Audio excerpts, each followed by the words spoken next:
El aire en la oficina de abogados en el centro de Monterrey se sentía más frío que el viento de enero afuera. Estaba sentada en una mesa de roble pulido. Mi vestido negro, aún con un leve olor a incienso del funeral de Ricardo. Mis manos apretaban el rosario en mi regazo, un hábito que cargaba desde niña, aunque la fe ahora se sentía lejana. El abogado, un hombre de unos 60 años con lentes sin marco, carraspeó y desplegó el documento. Su voz era calma, profesional, como si estuviera leyendo las actas de una reunión en lugar de desmantelar la vida que había construido con mi esposo. A mi querido hijo, Esteban Valderrama, le dejo la casa familiar en San Pedro Garza García y el saldo del fideicomiso Valderrama, valuado actualmente en 100 millones de pesos. Mis oídos zumbaron, como si una campana hubiera sonado demasiado cerca. Esperé las palabras que seguro seguirían, la mención de mi nombre, el reconocimiento de los 35 años al lado de Ricardo. En tiempos de vacas flacas y de abundancia, el abogado ajustó sus lentes de nuevo. A mi esposa, Clara Valderrama, le dejo el Chevrolet Caprice de 1996 registrado a mi nombre, junto con efectos personales. Eso fue todo. Parpadeé con fuerza, esperando que la frase continuara. El silencio llenó la sala, roto solo por el zumbido del aire acondicionado. Mi respiración se volvió superficial, y por un momento pensé que me desmayaría. Un coche viejo, después de décadas de matrimonio, un coche viejo. Esteban se movió en su silla.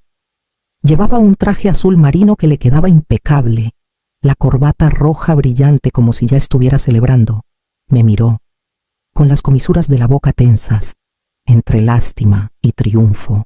Mamá, ya no puedes quedarte en la casa. Ahora es mía. Su voz era fría, definitiva.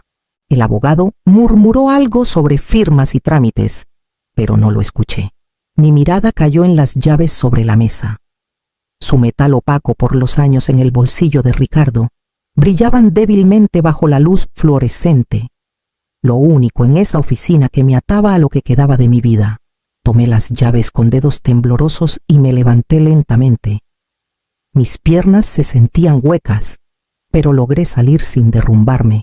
La recepcionista me lanzó una mirada compasiva, pero mantuve los ojos fijos en las puertas de vidrio.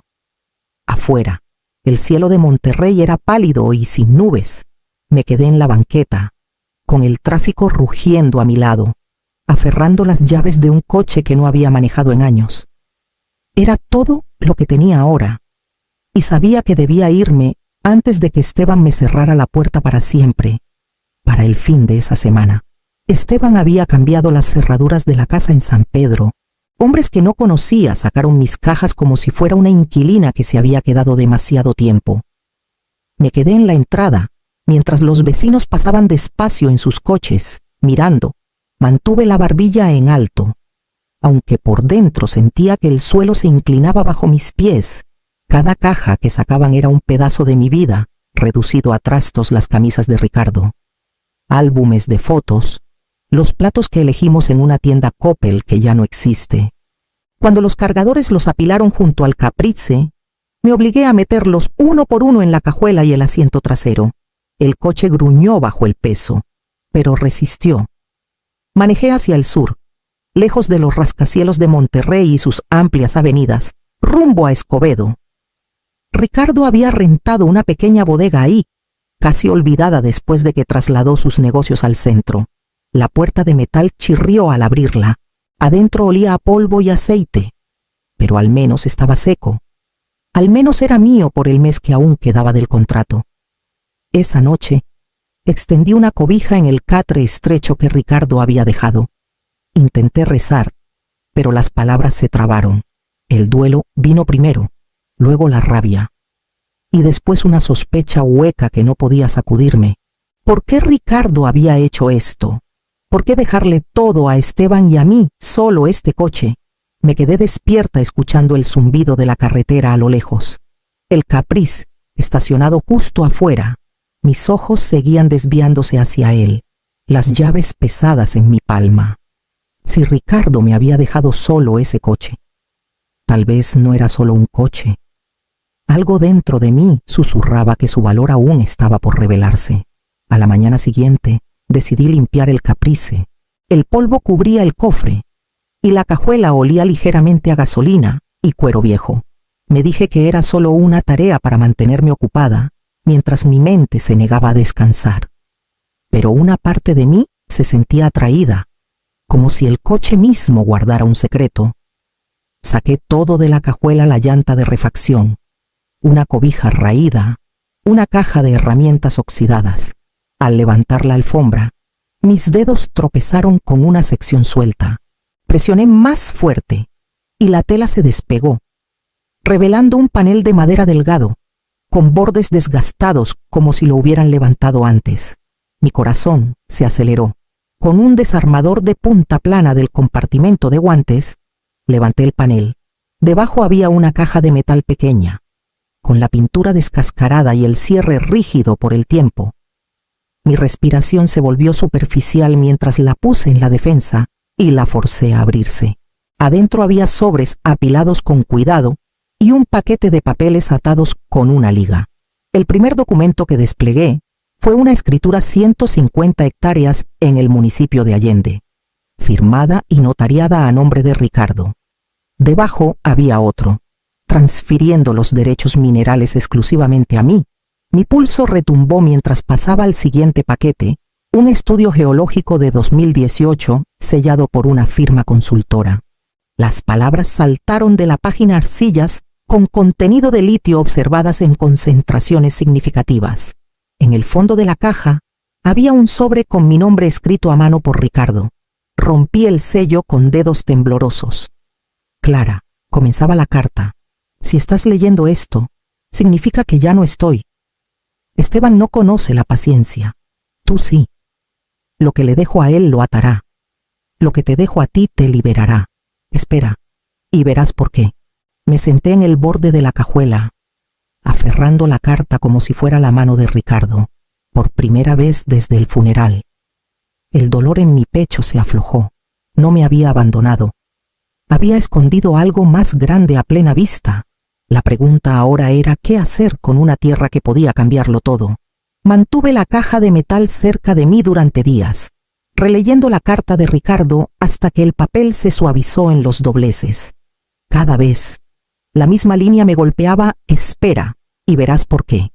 La paciencia nunca había sido mi fuerte, pero ahora se convirtió en mi única brújula. Mientras buscaba los papeles del seguro en la guantera, noté un llavero pesado escondido en el fondo, del tipo que ya nadie usa.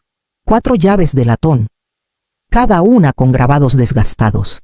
Una tenía una marca de ganado que reconocí vagamente de las historias de Ricardo. Su padre había criado ganado cerca de la Sierra de Coahuila mucho antes de que la tierra se dividiera. La idea me carcomía hasta que regresé a la bodega en Escobedo. Caminé por el piso de concreto, escudriñando cada rincón como si esperara un mensaje oculto. Mis ojos se posaron en el banco de trabajo que Ricardo siempre mantuvo contra la pared del fondo. La madera estaba marcada por manchas de aceite, sus patas reforzadas con tornillos.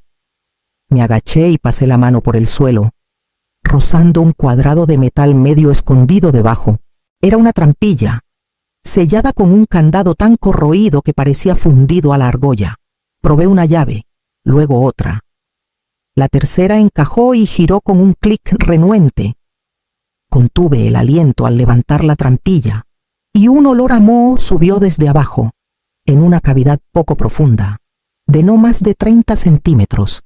Había un bulto envuelto con cuerda. Lo saqué y lo puse en el banco. Adentro había un cuaderno de cuero agrietado en el lomo, sus páginas llenas de una letra meticulosa.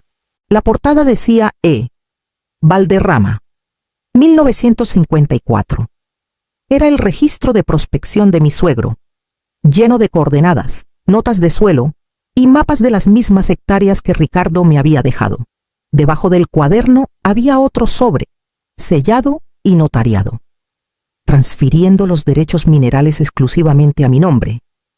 En la parte trasera, escrito con la misma letra del cuaderno, estaban las palabras Guarda esto hasta el momento adecuado. Apreté los documentos contra mi pecho, consciente de pronto de que Ricardo había construido su legado sobre una base puesta décadas antes.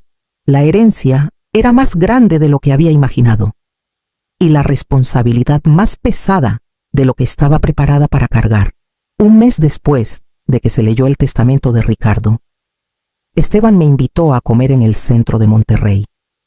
Llegó en un BMW negro brillante, del tipo que hace que la gente voltee en la avenida Constitución.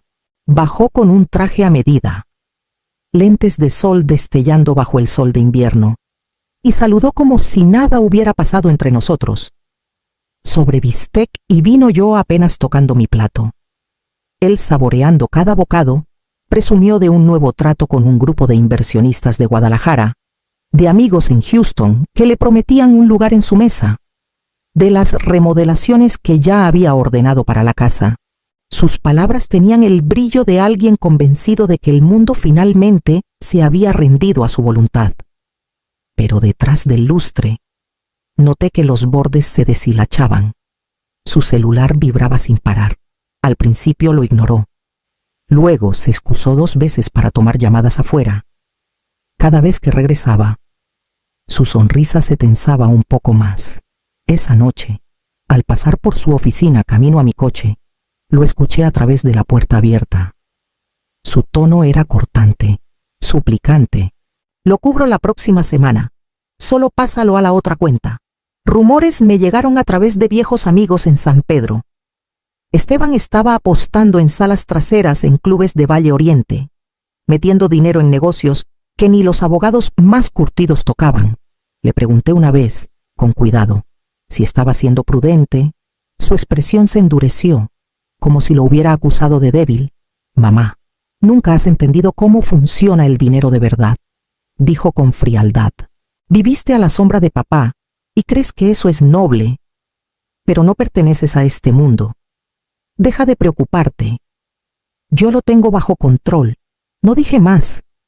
Aunque mis manos apretaron la correa de mi bolsa, su mundo ya empezaba a tambalearse, y sabía que la caída sería más dura de lo que él imaginaba. Era un domingo por la noche cuando escuché el golpe. Abrí la puerta de la bodega y encontré a Esteban ahí, con los hombros caídos, el traje caro arrugado y los ojos enrojecidos. El BMW había desaparecido. Llegó en un coche rentado abollado, del tipo que dan las aseguradoras cuando no hay más opciones. «Mamá», dijo, con la voz rota, «necesito tu ayuda». Me quedé quieta, con los brazos cruzados, esperando. Parecía más pequeño que el hombre que una vez me echó de mi propia casa. Bajó la mirada al suelo. Luego la levantó hacia mí. «Debo dinero. 3 millones de pesos. Prestamistas de Houston. Me están apretando. Si no pago en unas semanas, no sé qué harán». Las palabras pesaron en el aire polvoriento.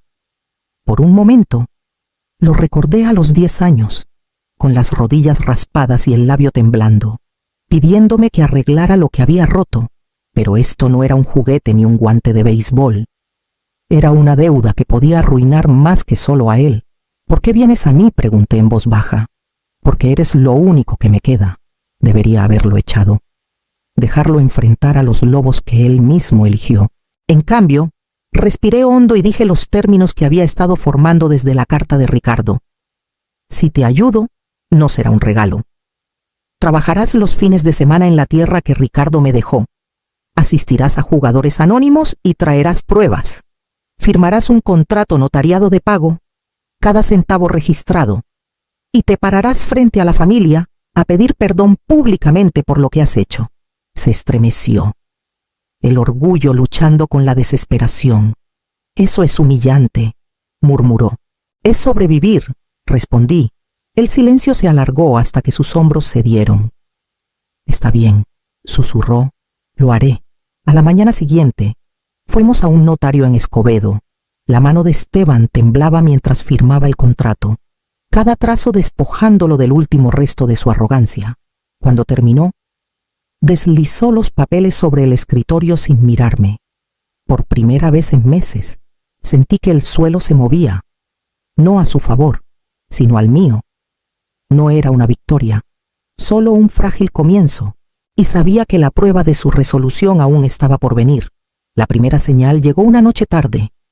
Un SUV negro estacionado al otro lado de la calle de la bodega en Escobedo, con el motor encendido, bajo y constante.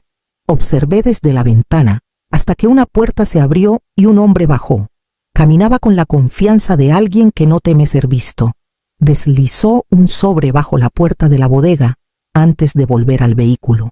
El SUV se alejó sin prisa, con las luces traseras brillando rojas contra la grava.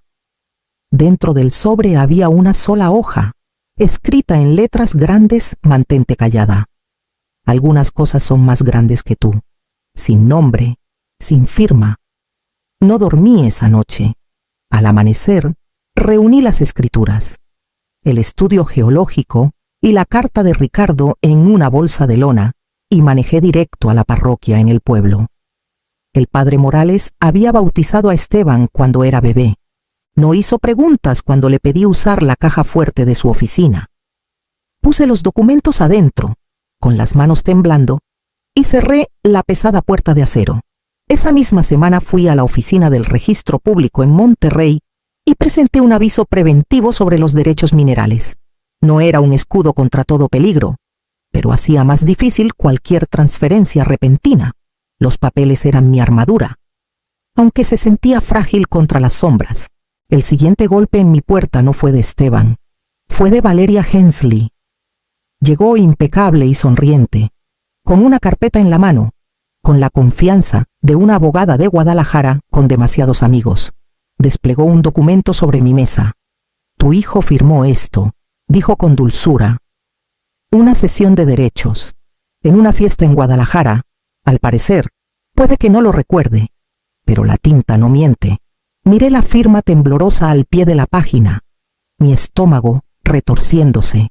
La debilidad de Esteban se había convertido en su arma. Se inclinó más cerca. Sería más fácil si solo cooperaras.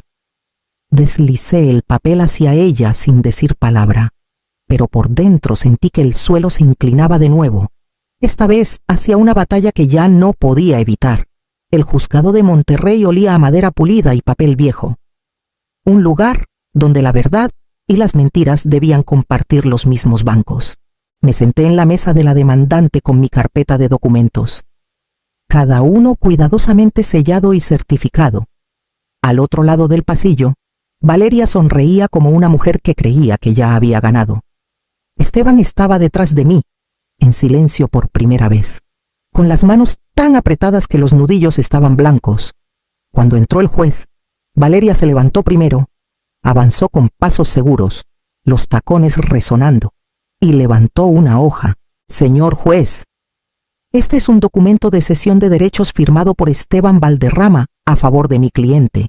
Transfiere todos los intereses en la propiedad de Allende y sus recursos asociados. La firma es clara. La intención es innegable. Puso el papel en el escritorio del secretario con un ademán, como si una firma temblorosa en una fiesta pesara más que décadas de registros. El juez se volvió hacia mí. Señora Valderrama. Su respuesta. Me puse de pie, con la voz firme aunque mi pulso galopaba. Señor juez, ese documento es un fraude de circunstancia, si no de tinta.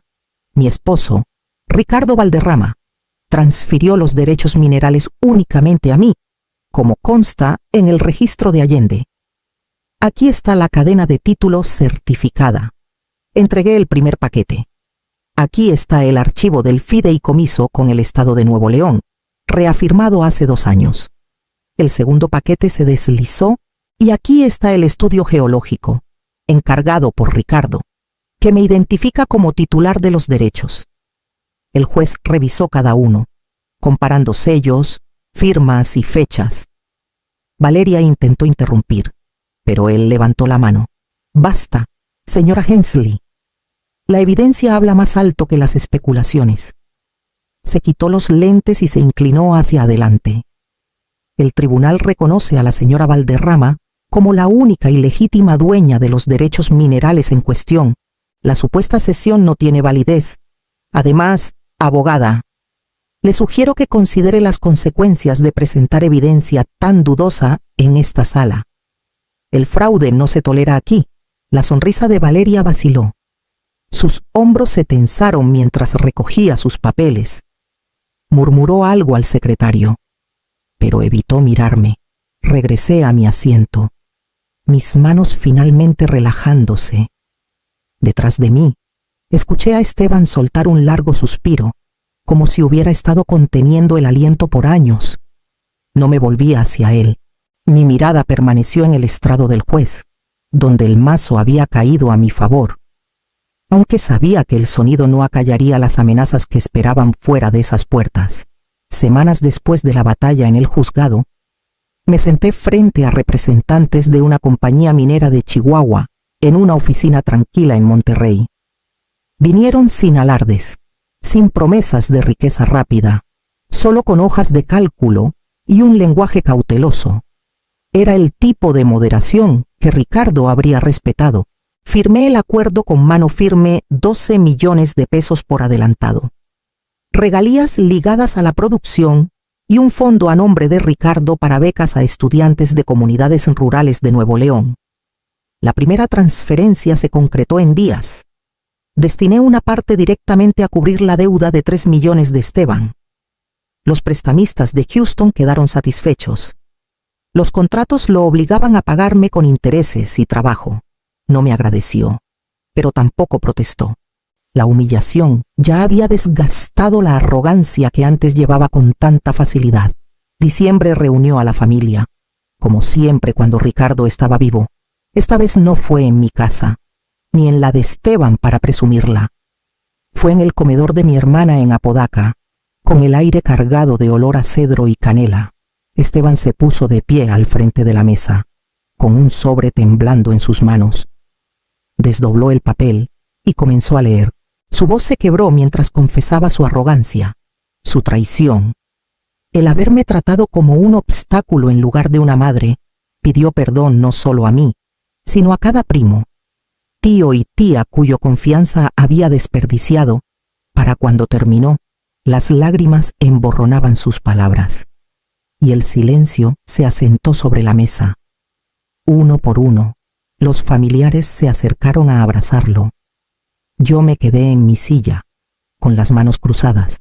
El perdón no era una palabra que se diera a la ligera, no después de lo que se había llevado. Pero por primera vez, vi a un hombre luchando por levantarse de los escombros que él mismo creó. Y sabía que la parte más difícil aún estaba por venir, para la primavera. La tierra en Allende ya no era solo hectáreas de matorrales y piedra. Banderas de prospección salpicaban las lomas, y los equipos se movían con cuidado por la arcilla con maquinaria que parecía zumbar con promesas.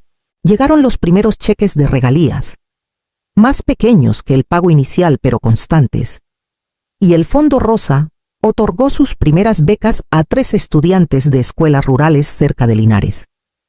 Ver sus nombres impresos en el anuncio, saber que las oportunidades crecerían por la visión de Ricardo, me llenó de un orgullo más profundo que cualquier número en un estado de cuenta.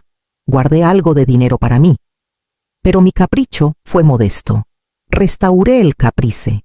La pintura desvaída ahora brillaba con un lustre suave. El motor limpio. Los asientos cosidos con cuero nuevo. Cuando lo manejaba por las calles de Escobedo, la gente aún miraba, no al coche en sí, sino a la historia que cargaba. Lo que alguna vez pareció una reliquia de un matrimonio olvidado, ahora rodaba como un testamento de resistencia. Esteban seguía viniendo cada fin de semana. Al principio porque el contrato lo exigía. Después, porque algo en él cambió. Cavaba hoyos para postes, acarreaba ramas y mantenía la cabeza baja. La arrogancia no había desaparecido del todo, pero su voz se suavizaba al hablar, y ya no veía la tierra como un premio que reclamar. En cambio, la trataba como algo frágil, algo que valía la pena proteger. A veces lo sorprendía mirando las colinas al atardecer, con el rostro pensativo. Una vez dijo en voz baja: «Papá sabía lo que hacía». ¿Verdad? Solo asentí, porque algunas lecciones se aprenden mejor con el tiempo. Ricardo no me había dejado un coche viejo. Me había dejado la llave de la dignidad. Un recordatorio de que lo que perdura no es la fortuna heredada, sino la fuerza ganada al sostenerla. Y en esa fuerza, supe que el legado de nuestra familia finalmente había encontrado su verdadero camino hacia adelante.